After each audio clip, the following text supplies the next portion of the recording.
Atman Namaste, everyone. Welcome to the Pranic Healing podcast.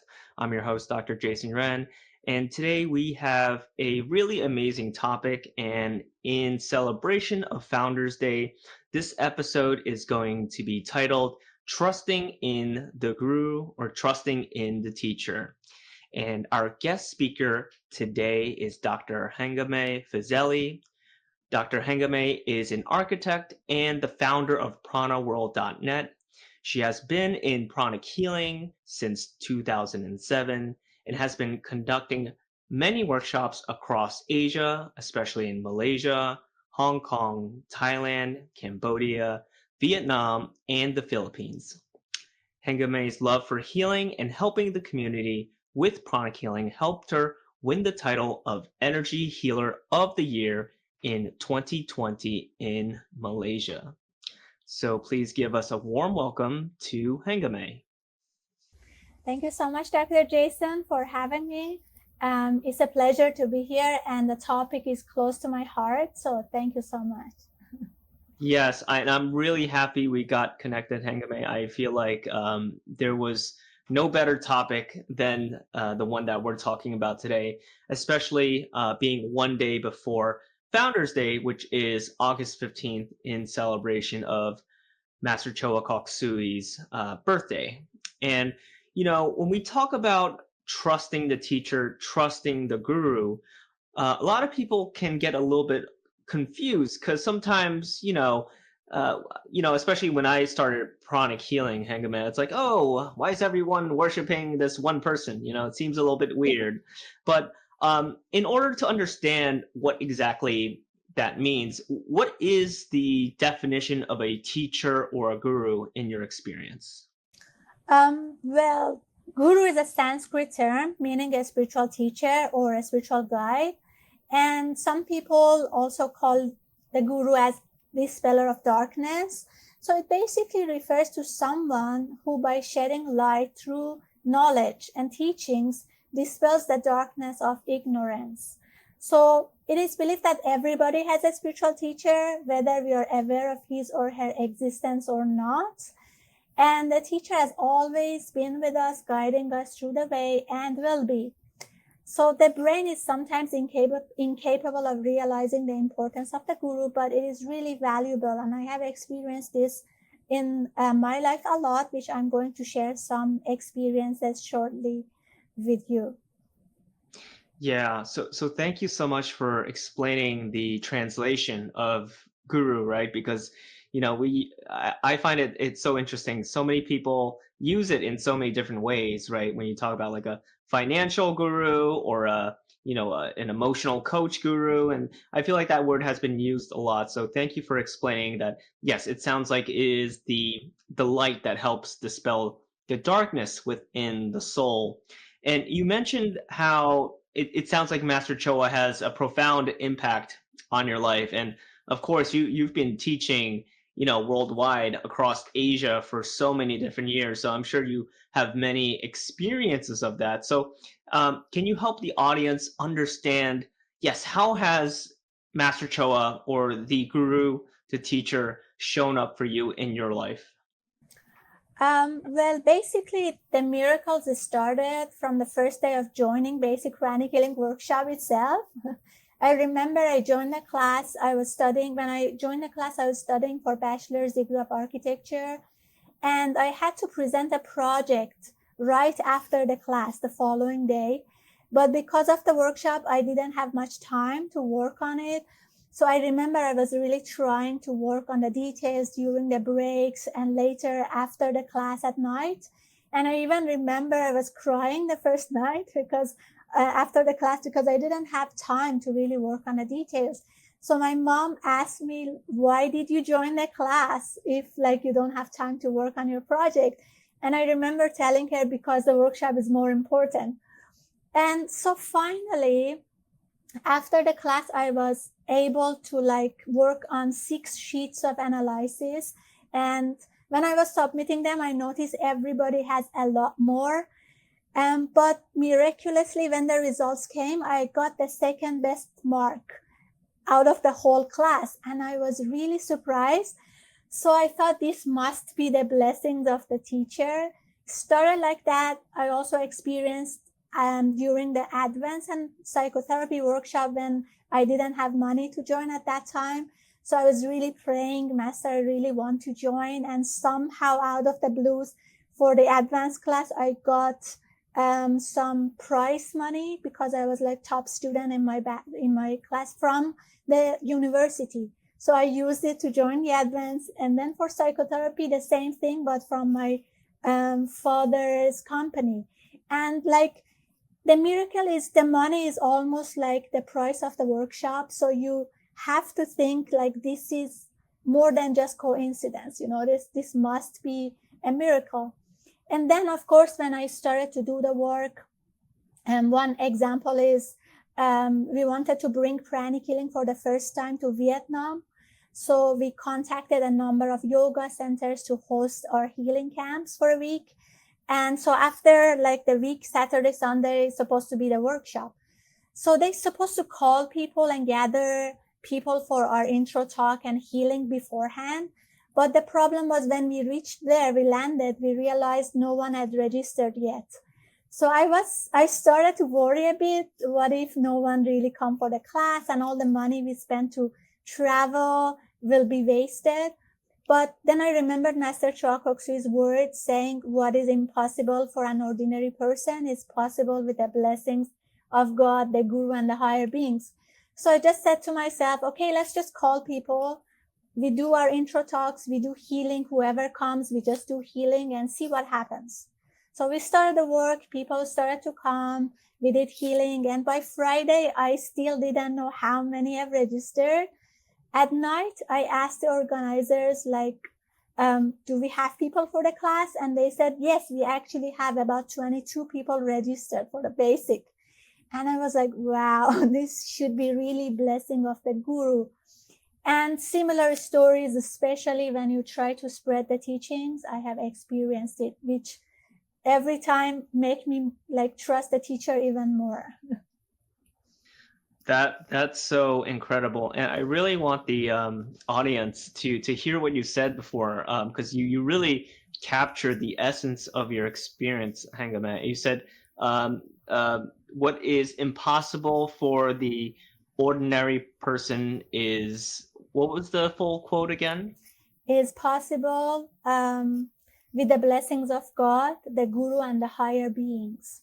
So like I remember when I was sharing this idea of bringing Pranic Healing to Vietnam to my friends in Malaysia, they were starting to like worry and make me feel scared. But then I was not feeling scared at all. Somehow in my mind, it was very clear. Like we just go there, we do healing, we conduct a class, we come back.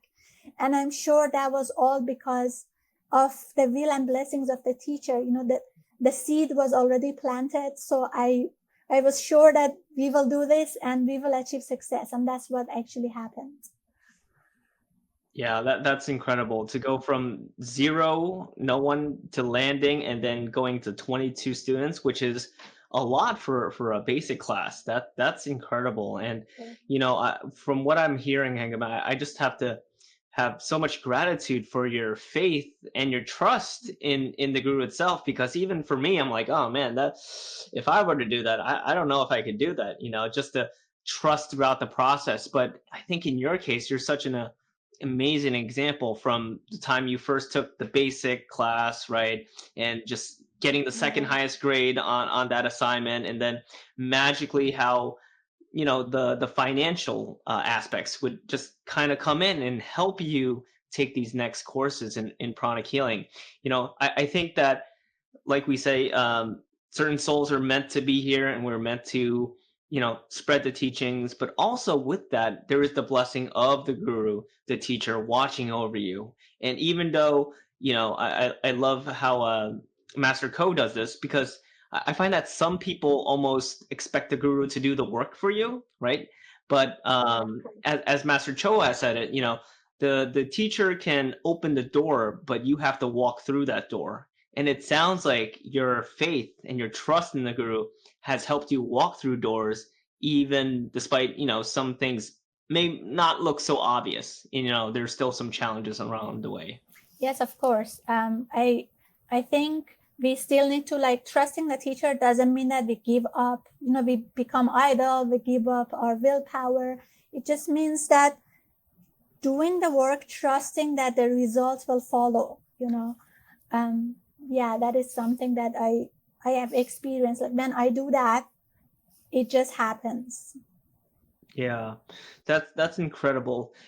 What I wanted to ask Hangame is, from the perspective of the audience, right? I think that sometimes for like you and I, we might like, oh, we know that we have a guru, we have a teacher, right? We know just from taking level one pranic healing, the basic workshop, we have a special connection somehow to Master Choa. Um, and I think that some people have that, and some people might take some time. What is your like recommendation for those that might not really know who their teacher or guru is, but is still on that spiritual path in searching for it? What is your recommendation there? I think like people are different. Some people are so devotional that and they just connect emotionally and spiritually from the moment they join the class.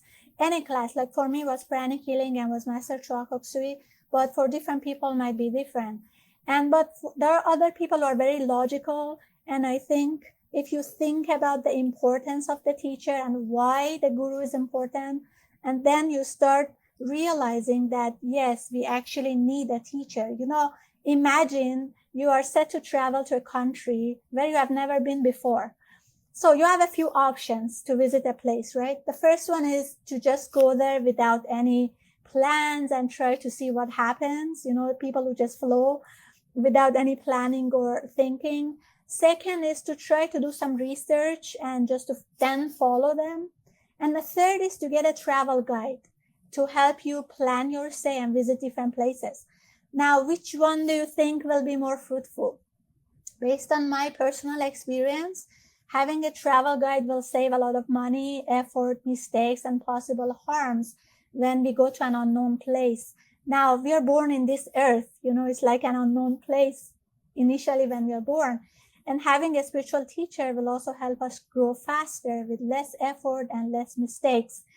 I remember Master Choa Kok Sui saying which one is easier, like if life teach you a lesson or if you learn it from a teacher, which one is kinder, which one is easier.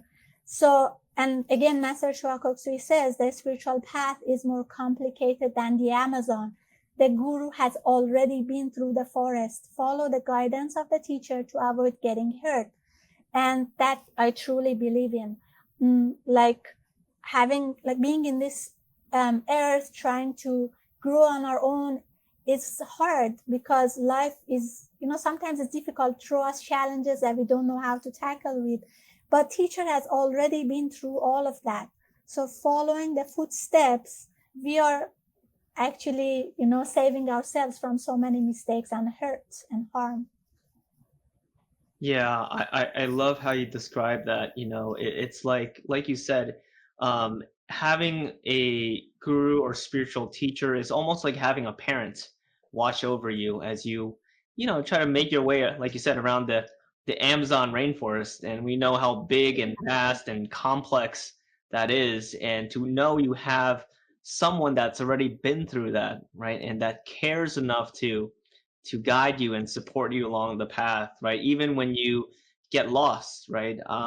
I know that for myself, I've been in pranic healing for almost 10 years now, and there's many times where I felt lost, right? And it's not like you still won't get lost, but the path of finding yourself, right? The path of coming back and not getting hurt or suffer as much in finding yourself back.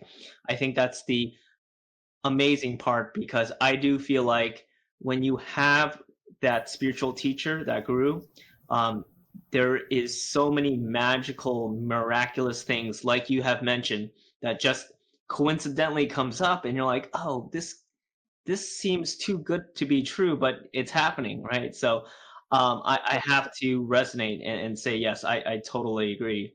And Hengame, I really have to again commend you, because you have done so much work, spreading pranic healing, teaching pranic healing, How has your life really evolved and changed, through not only following the teacher, but you yourself being an instructor in pranic healing? I'm sure your growth and transformation from the time you were in a basic class to today has been a complete, total change and change for the better.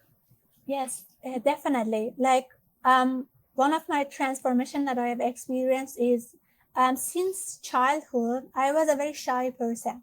Like even talking in front of a small group of people was a very difficult job for me. And I remember when teachers were asking me questions at school, even if I knew the answer, it was very hard for me to say it in front of the rest of the students. And so sometimes I just share it with my friend or classmate and they share and they get, appreciation. And I'm like, that's not fair. I knew the answer, but just because I was shy to share it and I don't get, promoted or I don't get seen or anything like that. And another issue that I had was laziness. So I remember after I joined Pranic Healing, I really tried to work on the chakras. So when you come into the classes, you understand that chakras have different functions like physical, psychological, spiritual. So I started to really work on the chakras connected with shyness and laziness almost every day. And we have many teachings to choose from. So you don't have to really sit and clean. Sometimes I was outside, I would do instructive healing or whatever I could. And I started to realize that it's becoming easier for me to talk. And even before the shyness completely healed, I signed up for becoming a teacher. And so all of this helped me to really come out of that shyness. And I remember, I think in 2015, there was this Pranic Healers Convention in Philippines. I gave a talk in front of like 2,500 people, including masters. If it was the old me, it was like a big no, don't even talk about it, don't even think about it. So, but because of all that transformation, I could stand there and talk without, stress. And that was really transformative for me. That was really miraculous. And so that was inner transformation. But being a teacher, I noticed I learn a lot. Every time someone asks a question, even if I don't know the answer, somehow the answer comes and then you answer it. And I get surprised myself that, oh, really? That is the answer, that kind of, but it's like the answer just comes, and that makes me realize that we are really instruments. Like you're not doing anything. We are just an instrument and all the teaching is just passing through. So even if you don't know the answer, if you're just receptive, the answer comes and we will grow and we will learn as well. Yeah. That's really beautiful. Thank you for sharing that. I mean, when I think of your experience as well, working on shyness and laziness, I think of myself too. I think I am still working on that, honestly, and it's incredible from what you said, like childhood, not speaking up, knowing the answers, into like speaking in front of over 2,000 people in, of course, the work that you're doing. And I think that just speaks to the, when you really follow something that you love, you enjoy, and you have passionate about, but especially when you have the teacher supporting you along the way, I think that, like you said, what we think is impossible, it becomes super possible, and what looks like miracles, is almost an everyday thing.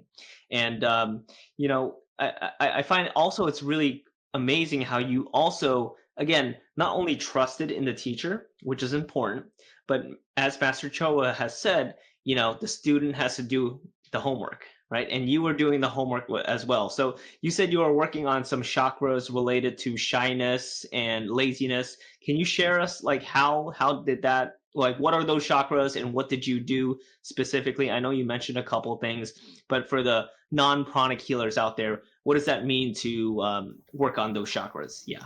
So like specifically the chakras I was working on was where the throat chakra, basic, ajna. And so because I want to make sure I really do it, I didn't sit and work on all the chakras, which take time. So I just focused on what I really did at that time.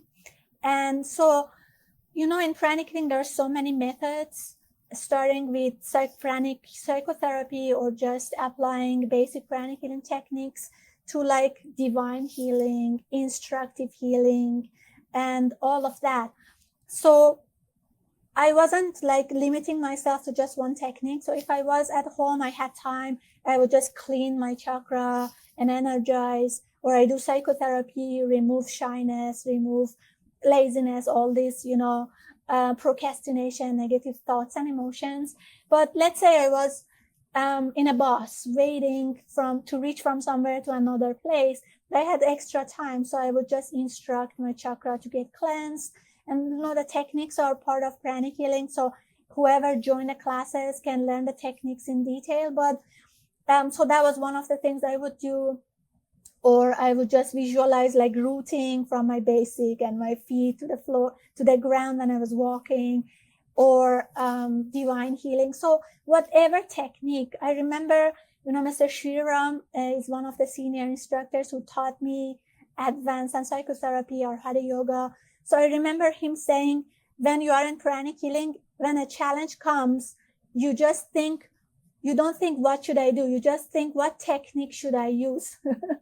So there's so many techniques to pick and choose from based on our lifestyle, based on how much time we have. So whichever technique possible, we can just do it. We don't have to really, limit ourselves to one specific topic, one specific technique.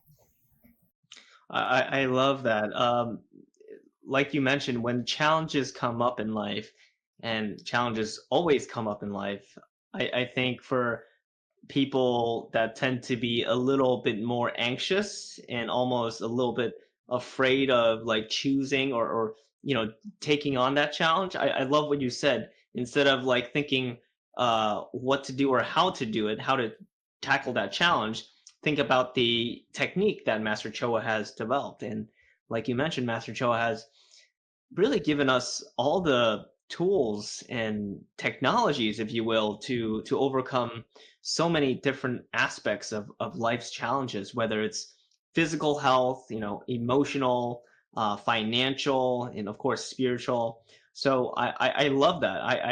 I'll definitely have to remember now. Every time something comes up, I'm like, instead of just like being anxious, I'm gonna think back on what technique to do. So that's incredible.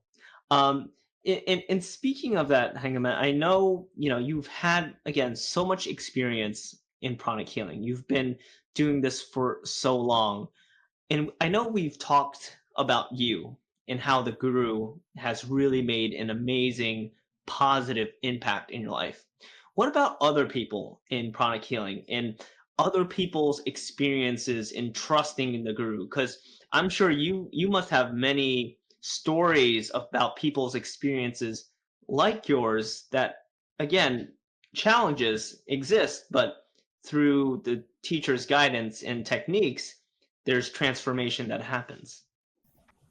Yes, I have seen a lot of stories. I have heard a lot of stories from pranic healers and applying healing on themselves, or like for example, they wanted to apply for immigration to another country, and then they did it, and they just had the faith that it's going to happen, and it happened. But at the same time, I have seen some people who have a lot of doubts and keep thinking about what if it doesn't happen, and there will be challenges when we think that way. Now, it doesn't mean that don't think and don't calculate the risk and so on. We have to do all of that. But once we have done it, then we have to trust that, okay, whatever is best is going to happen. Like I have an experience with great invocation. I remember I really wanted something, so I was blessing that idea and thought in my head with great invocation, and somehow it didn't happen. It happened in a different way. And later on, I realized actually what happened was best for me. And I realized sometimes when we bless things, when we bless the thoughts, the Kriya Shaktis or ideas, things happen that has to happen, like it's best for you to happen, not exactly what you have in mind, but later on when you look back, you realize that what happened was actually the best for you. And you can't, I understand saying it is hard, but in practice you will see the result. Like you can start from simple things. I remember also a lot of stories with tithing. So I wanted to test. So I remember one time I just donated $50 just to see like what happens. And in the evening when I was going home, the taxi gave me $50 discount. And I was like, okay, this is so fast. So we can start with simple techniques and just try them. And gradually it will develop faith, because of course I had faith in the guru in a spiritual way, but healing wise, I also had a lot of doubts. I remember when I was doing healing for other people initially, because you can see energy, right? And what you feel, sometimes you doubt whether this is really energy or not. So I remember I was doing healing for my friend. He had headache.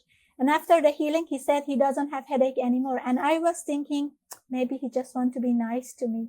He's saying that. But then because of practicing over and over again with especially strangers who don't know me, and every time after the healing, there was a result, whether 50% better, or I remember even 90%, that one person had shoulder pain. And I was just doing healing for her. After the healing, she said 90% better. And I was like, wow. So it happened over and over again that I also started to have faith on the technique of healing. So I guess more faith comes with more practice, analysis, scanning, and seeing the results, not just, I understand for some people just believing is hard, but when you practice, you see the results, then you start to realize and trust.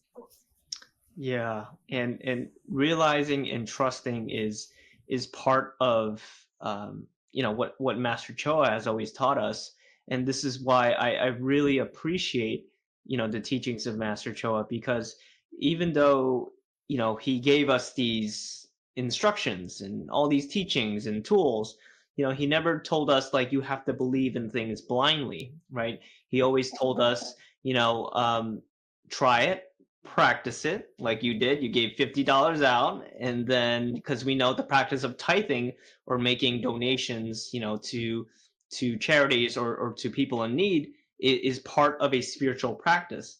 And you tried it, right? You practiced it, and you have to come to your own conclusion.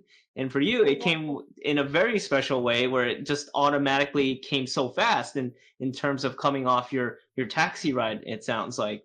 So I think that's really a hallmark of a great spiritual teacher, is when they can allow you to come to your own conclusion and almost allow you to make mistakes, even though we know that they're not really any mistakes in life. And like you mentioned, Hengameh, when you were trying so hard to have something materialize, and you're doing the great invocation and you're trying best, but it didn't happen. But sometimes we don't realize. Sometimes again, we don't realize what the best outcome for us was actually going through that. And and something that we thought we wanted and needed wasn't actually the best for us, right? Yes, as Steve Jobs says, connecting the dots, like in the future, when you look back in your past, you are able to connect the dots and realize why each experience happened. And as you said exactly, there is no mistake. I think the only mistake is not doing anything. Because if you stop not moving in any direction or forward, then there is no growth. But when you do something, whether it's wrong or right, you will learn. If it's a failure, you will learn what not to do next time, or how to do it, or change. And if you achieve success, of course, you learn that, okay, this was like a good thing to do. So there is always growth as long as we move forward, we do something. Yeah, I love that. And Master Choa was definitely the embodiment of constancy of aim and effort, right? Just to keep working hard and never stopping. And I think you mentioned something about like Master Daphne, right? Success in a quote. What was the quote again about that? Yes, we started Prana World as just a weblog, just a blog in 2011, if I'm not mistaken. So it started with just like a video, these sticky figure videos, and just some posts and articles and posters. That was very early back then, so I Yeah. have to give you credit for posting all that. I'm scared of posting stuff now, and I know there's so much easier to make a website now. But yes, please continue. Yeah, and that time social media was not this much active. So despite that, it got a lot of positive feedback from different countries in the world, including India and Philippines and so on. And so we kept doing that until we decided to open it as a physical center. Before that, I was in Pranic Healing Foundation of Malaysia. So Master Daphne suggested, why not you open Prana World as a physical center? Because, she was saying each center is like a point of light. And so imagine like you have all these point of lights in different parts of the city, and then it starts to grow. The whole city will start to become lit after a while. So she was encouraging me to open Prana World as a physical center, but I was a bit scared because I was thinking, again, what if we don't achieve success? What if it's a failure? And then she told me, the only thing that leads to failure is laziness. Physical laziness, emotional laziness, mental laziness, and spiritual laziness. And if you're industrious, you will find a way.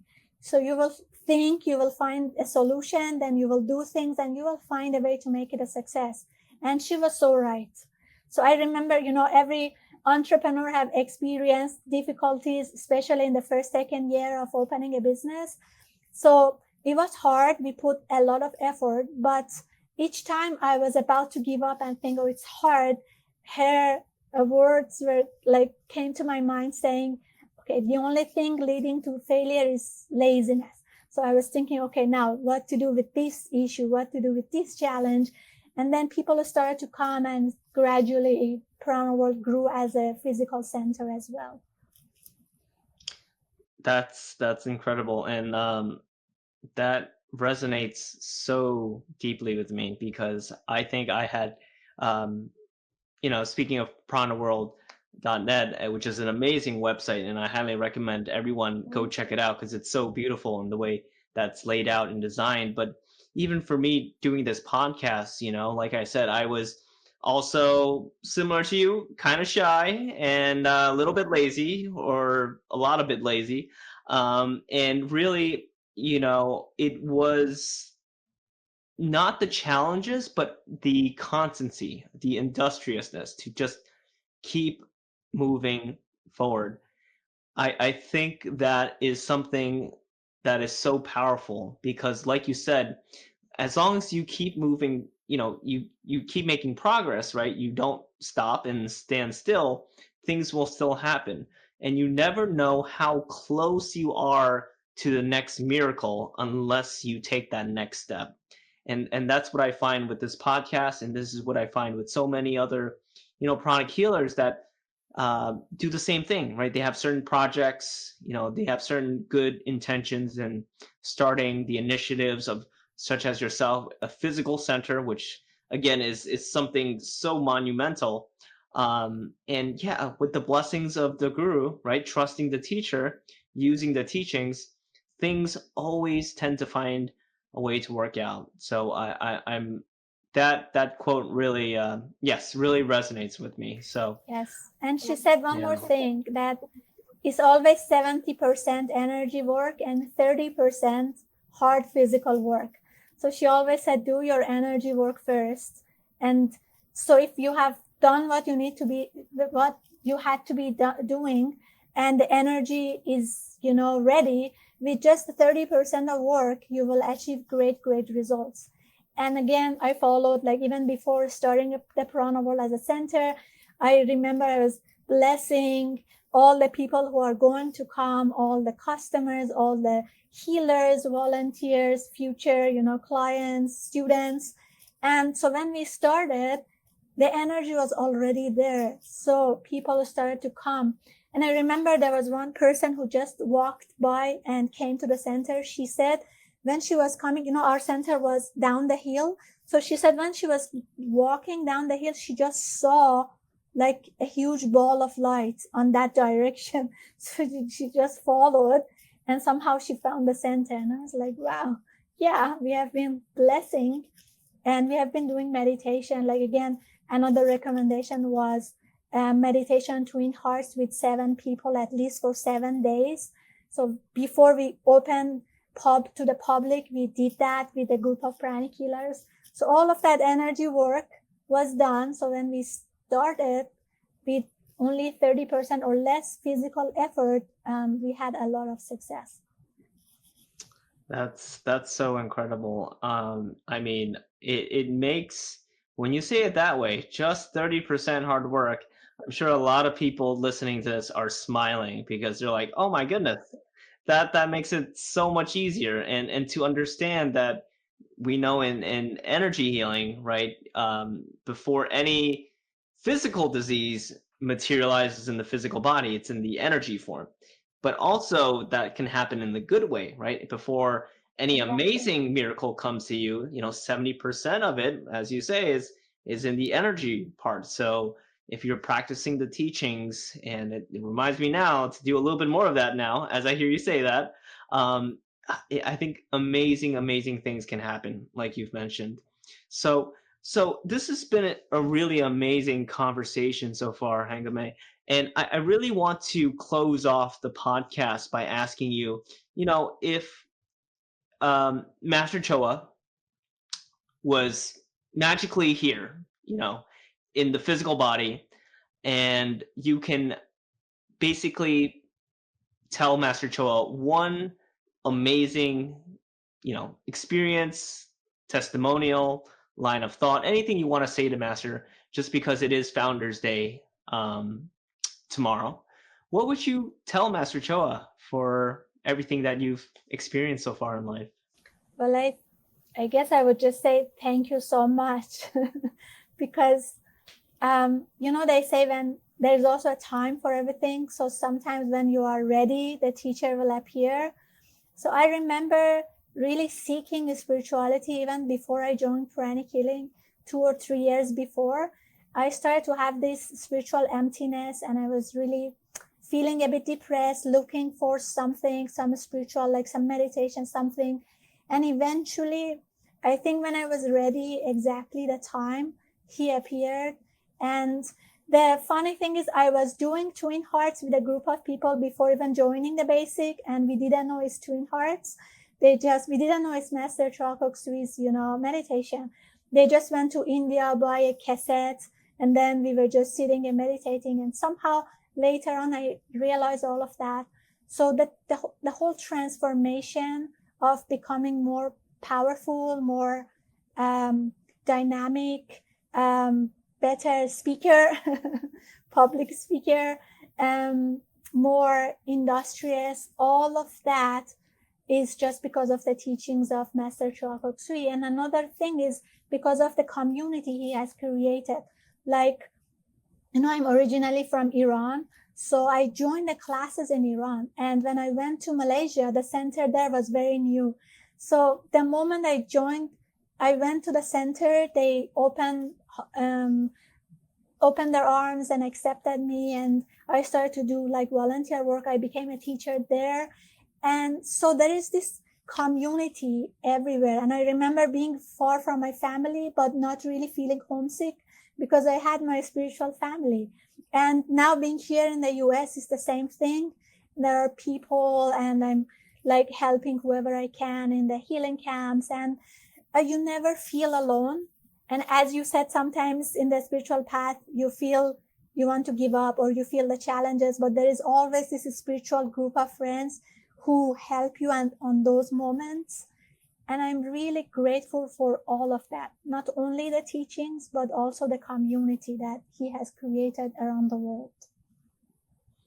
Yeah, well, that is another example about the points of light around the earth, and how deeply Master Choa has touched so many people, and to make it feel like home, like you mentioned, to have a family member or a friend, even though you might be thousands of miles away from, your biological family. Um, it's always so reassuring to know that there's someone out there that's closer than you think, that is a pranic healer, that also practice arhatic yoga, that is there and going to help you and support you. And it's so incredible that it almost sounds like you found pranic healing before pranic healing found you, right? You were doing twin hearts and not knowing, it was guided by Master Choa and Master Choa's voice, and before you actually took pranic healing. So that's another amazing story there, Hengameh. So thank you so much, Hengameh, for this conversation. Trusting the teacher, trusting the guru has been so amazing. And I think that whoever you find in life as your teacher, as your guru, you know, as long as you keep moving forward, trust their teachings, and life will find a way to bring the miracles that you need for you to grow as a soul. And your experience today was just one of that. So thank you so much, Hangama, again for this conversation. Thank you to the audience for listening to this episode. If you've enjoyed this episode, please leave a like and comment down below. We will also have Hangameh's contact information and websites if you want to get in touch with her. She has some amazing services that I think that, especially in terms of like design and layout and architecture, it's really amazing. And I have to commend Hengameh for her journey, because it's very inspiring, just from another soul on one end to acknowledging you. It's been such a pleasure to listen to you. I think you're doing amazing work, and I look forward to chatting again on another day, and maybe we could talk about something other amazing miracles that we find in pranic healing. Thank you so much, Jason, for having me. It was really a pleasure, and thank you to everyone listening, and thank you. All right, thank you, everyone. Atma Namaste, and we hope to see you in the next episode of the Pranic Healing Podcast.